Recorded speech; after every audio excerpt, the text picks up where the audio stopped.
What's up guys, Conrado here. So today we're going to do a oil pan reseal on this 2007 Honda Odyssey. Let's get to it. So first thing we're going to do on this car is start draining oil. Take out this exhaust. There's 3 nuts here. There's 3 nuts here. And I also recommend spraying some penetrant on these nuts as they may be difficult to get off without penetrant. So 3 nuts here behind the cat. And then there's also a donut connecting it to the body. You see right there. So you got to take that off as well. And right now I would suggest even doing an oil change since the engine's going to be all drained out. Go ahead and take this inspection cover off. Also take this bracket off that connects the oil pan to the cat. Then take out these 4 bolts right here that hold the oil pan to the transmission. They're 17 millimeters. Now let's start getting into those 10 millimeter bolts for the oil pan. There's 18 of them. Make sure you take out every single one. Don't worry about you leaving any in because that oil pan is not going to come off.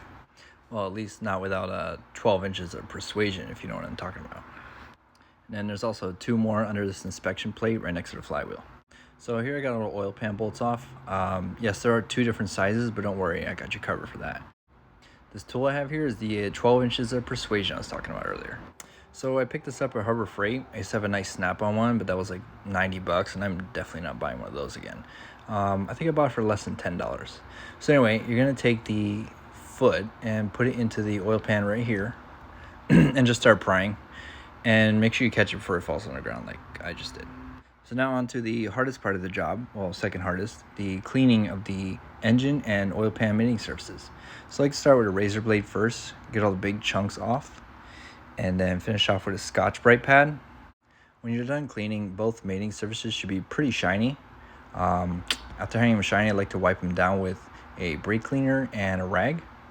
Also, make sure you wipe the circumference of the oil pan and get it shiny, because then next time someone won't mistake your oil pan for leaking when you just did it. So you're going to get the bottom of the engine and the oil pan about this clean.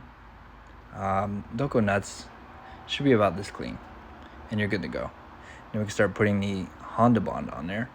Yes, buy Honda Bond. I would say it's the best silicone on earth. And yeah, don't put a bunch of Honda Bond. About this much on every side is about good. And a whole tube will do ya. So once you have the Honda Bond on there, you have about 30 minutes before you need to place it onto the engine and at least bolt it down. Before placing the pan back onto the engine, I suggest wiping the surface one more time with brake cleaner and a rag. So when you're doing the actual mounting, make sure you have at least 2 bolts clean and ready to go when doing this. It would be easier with a helper, but if you're by yourself, it's totally manageable. So begin putting in the 10 millimeter bolts. Just start them, get them up to the pan, but don't start tightening them. And then when you do start tightening them, you want to alternate. So back and forth, front to back, left to right. Don't start going around the pan one at a time to the next one, to the next one.